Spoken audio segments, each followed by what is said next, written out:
আসসালামু আলাইকুম সুপ্রিয় শিক্ষার্থীরা, আশা করি অনেক বেশি ভালো আছো। আজকে আমরা নবম দশম শ্রেণীর ইংলিশ 42 বই থেকে ইউনিট 5 লেসন 1-এর দ্য ফেরি বোট এই প্যাসেজটি বাংলা অর্থসহ পড়ব এবং এই প্যাসেজের যে অ্যাক্টিভিটিগুলো রয়েছে সেগুলো আমরা সলভ করব। তাহলে আজকের লেসনে আমাদের রয়েছে দ্য ফেরি বোট অর্থাৎ খেয়া নৌকা। তোমরা বিভিন্ন জায়গায় দেখবে যে নৌকা হচ্ছে একজন মাঝি এক পার থেকে আরেক পারে পারাপার করে, বিনিময়ে কিছু টাকা নেয়। সো এটাকে আমরা বলতে পারি দ্য ফেরি বোট বা খেয়া নৌকা। সো আমাদের প্রথমে বলা হচ্ছে লুক অ্যাট দ্য পিকচার, ছবিটির দিকে তাকাও, অ্যান্ড এবং আনসার দিস কোয়েশ্চনস, এবং প্রশ্নগুলোর উত্তর দাও। সো আমরা এখানে একটা ছবি দেখতে পাচ্ছি এবং নিচে কিছু প্রশ্ন রয়েছে যেগুলোর উত্তর করতে বলা হয়েছে। প্রশ্ন একে বলা হচ্ছে where can you find this kind of boat, তুমি কোথায় এই ধরনের নৌকাগুলো দেখতে পাও।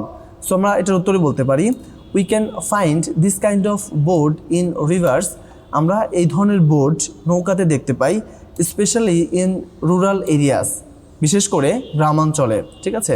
সো এরপরের প্রশ্ন বলা হচ্ছে why does the boatman carry passengers across a river, অর্থাৎ কেন এই নৌকার মাঝি প্যাসেঞ্জারদেরকে বহন করে এক পার থেকে আরেক পারে নিয়ে যাচ্ছে, অর্থাৎ নদীর এক পার থেকে আরেক পারে তাদেরকে কেন নিয়ে যাচ্ছে। সো এটা রিজন কি? রিজনটা হচ্ছে the boatman carries passengers to earn some money, অর্থাৎ এই যে নৌকার মাঝি তিনি যাত্রীদেরকে বহন করতেছেন কিছু টাকা উপার্জনের জন্য, অ্যান্ড এবং টু হেল্প দেম, এবং তাদেরকে সাহায্য করার জন্য, ক্রস দ্য রিভার, এই নদীটি পারাপারে, from one side to another, এক পাশ থেকে আর এক পাশে। ঠিক আছে। অ্যান্ড লাস্টলি 3 নম্বর প্রশ্ন why do people use country boats, কেন মানুষজন এই যে দেশি যে নৌকাগুলো রয়েছে সেগুলো ব্যবহার করে। সো তোমরা দেখতে পাচ্ছ এটি হচ্ছে একটা দেশি নৌকা, এটি কিন্তু অনেক বড় লঞ্চ, জাহাজ বা স্টিমার না। ঠিক আছে। সো মানুষজন কেন এই নৌকাটাই ব্যবহার করে? পিপুল ইউজ কান্ট্রি বোটস, মানুষজন দেশি নৌকা ব্যবহার করে, বিকজ, কারণ, দে আর চিপ, অর্থাৎ এই নৌকাগুলো চিপ, সস্তা, অ্যান্ড এবং ইউজফুল হোয়ার দেয়ার আর নো ব্রিজেস, এবং এগুলো হচ্ছে উপকারী যেখানে হচ্ছে কোনো সেতু বা ব্রিজ নাই। ঠিক আছে। সো আমরা প্রথম 3টি প্রশ্ন উত্তর করলাম। এবার চলো আমাদের মূল যে লেসন রয়েছে সেটি সলভ করি। সো অ্যাক্টিভিটি বিতে আমাদের রয়েছে মূল লেসনটি, বলা হচ্ছে রিড দ্য টেক্সট, লেখাটি পড়ো, অ্যান্ড এবং আনসার দ্য ফলোয়িং কোয়েশ্চনস, এবং নিচের প্রশ্নগুলোর উত্তর দাও। এই প্যাসেজের পরে আমাদের কিছু প্রশ্ন রয়েছে সেগুলোর উত্তর করতে হবে। তো চলো প্রথমে আমরা মূল প্যাসেজটি পড়ে ফেলি। ইজ দেয়ার এনিবডি হেয়ার, এখানে কি এমন কেউ আছে, who has ever crossed a river, যে কখনো একটি নদী পার হয়েছে, বাই আ কান্ট্রি বোট, একটি দেশি নৌকার সাহায্যে। সো প্রথমেই ক্লাসের প্রথমে একটা প্রশ্ন করা হলো, এটা মূলত একটা ক্লাসের প্রথমে একটা প্রশ্ন করা হলো যে এখানে কি এমন কেউ আছে যে কখনো দেশি নৌকায় নদী পার হয়েছে। I have teacher said Jamil, so Jamil বলল হ্যাঁ আমি করেছি স্যার। অ্যান্ড এবং I clearly remember what happened, এবং আমার স্পষ্ট মনে আছে কি ঘটেছিল, ইন দ্যাট জার্নি, সেই ভ্রমণে। তাহলে শিক্ষক এখানে প্রথমে প্রশ্ন করলেন যে এখানে কি এমন কেউ আছে যে কখনো দেশি নৌকায় নদী পার হয়েছে। তখন জামিল উঠে দাঁড়ালো এবং বলল আমি করেছি স্যার। ঠিক আছে। এবং তারপর বলল যে এবং আমি সেই ভ্রমণে কি ঘটেছিল তা স্পষ্টভাবে মনে করতে পারি। উড ইউ প্লিজ টেল আস, তুমি কি দয়া করে আমাদের বলতে পারো, হোয়াট হ্যাপেন্ড, কি ঘটেছিল বা কি হয়েছিল। দ্য টিচার আস্কড, শিক্ষক জিজ্ঞাসা করলো। ঠিক আছে। সো শিক্ষক জিজ্ঞাসা কী করলেন যে তুমি কি আমাদের বলবে কি ঘটেছিল, এটা হচ্ছে শিক্ষক এই শিক্ষার্থীকে জিজ্ঞেস করলেন। এরপর দেখো ওকে টিচার, ঠিক আছে স্যার। ইট হ্যাপেন্ড, এটি ঘটেছিল when I was in class 6, যখন আমি 6ষ্ঠ শ্রেণীতে পড়তাম। অন আ উইকলি বাজার ডে, একটি সাপ্তাহিক বাজারের দিনে। পিপুল, লোকজন, were coming back with their shopping bags and Vazquez in hands, অর্থাৎ যখন মানুষজন ফিরে আসছিল সাথে তাদের হাতে শপিং ব্যাগ এবং ঝুড়ি নিয়ে। অন শোল্ডার্স অ্যান্ড হেডস, কাঁধে এবং মাথায় করে। ঠিক আছে। তাহলে এখানে শিক্ষক যখন প্রশ্ন করলেন যে সেই নৌকা ভ্রমণে কি ঘটেছিল সেটা কি তুমি আমাদের বলবে, তখন এই যে ছাত্র জামিল সে বলতে শুরু করলো ঠিক আছে স্যার, ঘটনাটি ঘটেছিল যখন আমি 6ষ্ঠ শ্রেণীতে পড়তাম। এক সাপ্তাহিক বাজারের দিনে মানুষ তাদের কেনাকাটার ব্যাগ এবং ঝুড়ি হাতে কাঁধে ও মাথায় নিয়ে ফিরছিল। They had to cross a river, তাদের একটি নদী পার হতে হতো। It was not a big river, এটি বড় নদী ছিল না। There was a ferry boat plying on the river, সেখানে একটা যাত্রীবাহী নৌকা ছিল যেটা হচ্ছে এই নদীর উপর দিয়ে চলাচল করত। দ্য বোট কুড ক্রস ইট, এই নৌকাটি এটি পার হতে পারত ইন 8 to 10 minutes, 8 থেকে 10 মিনিটের মধ্যে। অর্থাৎ নদীতে একটা ফেরি নৌকা চলাচল করছিল, নৌকাটি 8 থেকে 10 মিনিটে নদী পার হতে পারত। ঠিক আছে, সো প্রথম অংশে আমরা দেখলাম যে শিক্ষক প্রথমে একটা প্রশ্ন করে যে তোমাদের মধ্যে কি এমন কেউ আছে যে কখনো দেশি নৌকায় নদী পার হয়েছে? তখন জামিল উঠে দাঁড়ায় এবং বলে আমি করেছি স্যার, এবং বলে যে আমার স্পষ্ট মনে আছে সেই ভ্রমণে কি ঘটেছিল। তখন শিক্ষক বলে যে তুমি আমাদেরকে বলো কি ঘটেছিল। তারপর জামিল বলতে শুরু করে যে ঘটনাটি ঘটেছিল যখন হচ্ছে সে 6ষ্ঠ শ্রেণীতে পড়তো এবং এটা ছিল হচ্ছে একটা সাপ্তাহিক বাজারের দিন, যখন মানুষজন তাদের কেনাকাটার ব্যাগ হাতে কাঁধে এবং মাথায় নিয়ে ফিরছিল। এই যে মানুষজন তাদের একটা নদী পার হতে হতো, এই নদীটা খুব একটা বড় ছিল না, নদীতে একটা ফেরি নৌকা চলাচল করছিল যেটা হচ্ছে 8 থেকে 10 মিনিটের মধ্যে এই নদীটা পার হতে পারতো। সো এরপর দেখো কি হলো। ইট ওয়াজ জাস্ট আফটার সানসেট, এটা ঠিক সূর্যাস্তের পর। The weather was getting bad, এবং আবহাওয়া খারাপ হয়ে যাচ্ছিল। দ্য ওয়াইন্ড স্টার্টেড ব্লোয়িং, বাতাস বইতে শুরু করেছিল। ফ্রম দ্য নর্থ ওয়েস্ট, কোন দিক থেকে? উত্তর এবং পশ্চিম দিক থেকে। অর্থাৎ তখন সূর্যাস্তের ঠিক পরের সময় আবহাওয়া খারাপ হয়ে যাচ্ছিল, উত্তর ও পশ্চিম দিক থেকে বাতাস বইতে শুরু করলো। এরপর দেখো, black clouds were moving fast, অর্থাৎ কালো মেঘ দ্রুত মুভ করতেছিল, অর্থাৎ চলাচল করছিল। ইন দ্য স্কাই, আকাশে, অর্থাৎ আকাশে কালো মেঘ দ্রুত চলছিল। Everybody was trying to get into the boat, অর্থাৎ সবাই চেষ্টা করছিল এই নৌকায় ওঠার। নো মোর প্লিজ ওয়েট, অর্থাৎ আর না দয়া করে আর না। শাউটেড দ্য বোটম্যান, নৌকার মাঝি চিৎকার করে বলছিল। বাট কিন্তু নোবডি লিসেন্ড টু হিম, কিন্তু কেউ তার কথা শুনলো না। ঠিক আছে, অর্থাৎ যখন এই যে আকাশ কালো হয়ে গেল, আবহাওয়া খারাপ হয়ে যাচ্ছিল, তখন সবাই কি করছিল? চেষ্টা করছিল নৌকায় ওঠার, কিন্তু মাঝি চিৎকার করে বলছিল আর না দয়া করে অপেক্ষা করুন, কিন্তু কেউ তার কথা শুনলো না।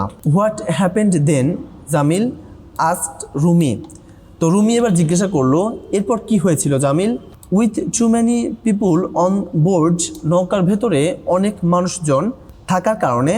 The board sank in the middle of the river, sank মানে হচ্ছে ডুবে যাওয়া, অর্থাৎ এই বোটটি নদীর মাঝে ডুবে যায়। রিপ্লাইড জামিল উত্তর দিল।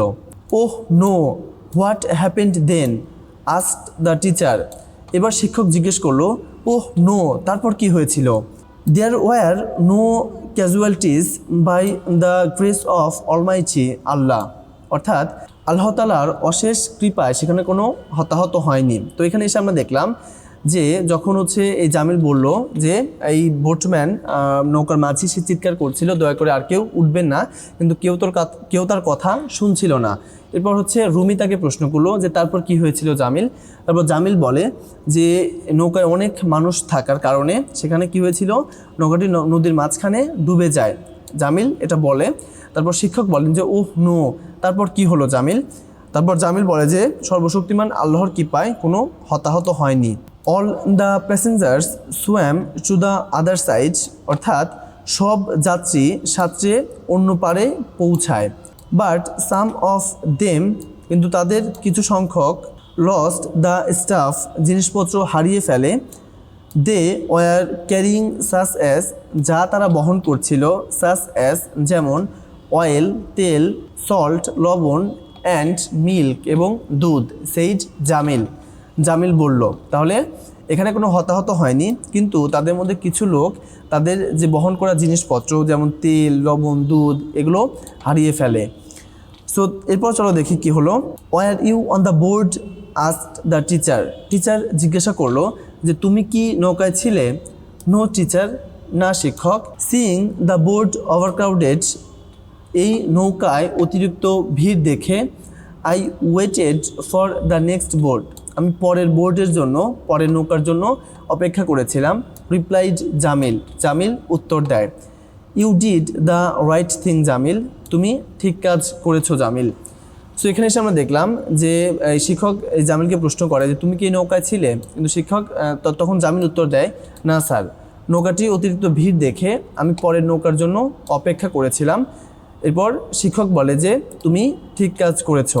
সো এই ছিল আমাদের মূল প্যাসেজ। তো এরপর চলো আমরা যে বাকি প্রশ্নগুলো রয়েছে সেগুলো সলভ করি। এখানে কিছু কোয়েশ্চন রয়েছে, বলা হচ্ছে টিক দ্য বেস্ট অ্যান্সার, অর্থাৎ সঠিক উত্তরটি নির্বাচন করো। A ferry board was plying on the river, অর্থাৎ একটি খেয়া নৌকা নদীর উপর চলাচল করছিল। হেয়ার প্লাইং মিন্স, অর্থাৎ এখানে প্লাইং অর্থ কী? সো আমরা ইতিমধ্যে জেনেছি প্লাইং অর্থ হচ্ছে কি চলাচল করা, অর্থাৎ এটার উত্তর হবে সি নম্বর, ট্রাভেলিং অ্যালং আ রুট, নির্দিষ্ট পথে চলাচল করা।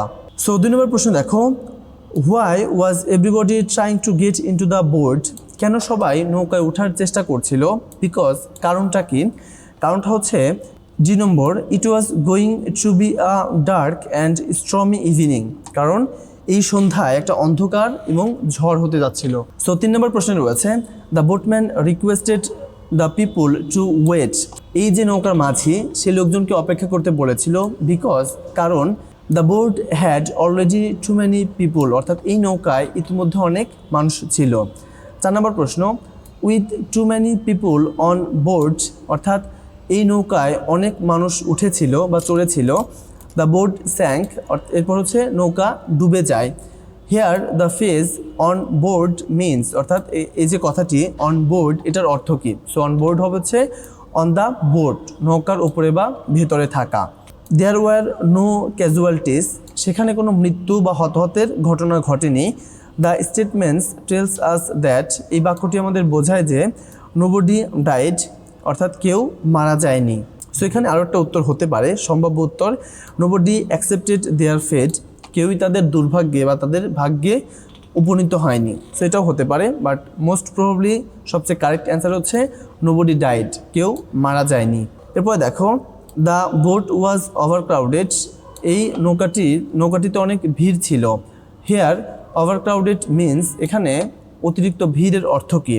অর্থ হচ্ছে the boat was unable to carry any more people, অর্থাৎ এই নৌকাটি আর কোনো মানুষ বহন করতে সক্ষম ছিল না। সো এই ছিল আমাদের এই প্রশ্নগুলোর উত্তর। এবার চলো আমরা বাকি যে প্রশ্নগুলো রয়েছে সেগুলোর উত্তর করি। সো আমাদের এখানে শুধুমাত্র সি নাম্বারটি রয়েছে। সো লাস্ট আমাদের প্রশ্ন আজকের। সো সি নাম্বার বলা হচ্ছে ডিসকাস ইন গ্রুপস, অর্থাৎ দলীয়ভাবে আলোচনা করো অ্যান্ড এবং write answers to this questions, এবং এই প্রশ্নগুলোর উত্তর লেখো। Why did some people have little or no patience, অর্থাৎ কেন কিছু মানুষের কোনো ধৈর্য ছিল না। হোয়েন, যখন the ferry boat was in danger of sinking, যখন এই যে নৌকা সেই নৌকার ডুবে যাওয়ার আশঙ্কা ছিল বা ভয় ছিল। সো প্রশ্নটা বুঝতে পারছো যে যখন এই নৌকাগুলো ডুবে যায়, ঠিক আছে, ডুবে যাওয়ার মতন একটা বিপদ থাকে, তারপরও কিছু মানুষ কেন ধৈর্য ধরেনি, ঠিক আছে।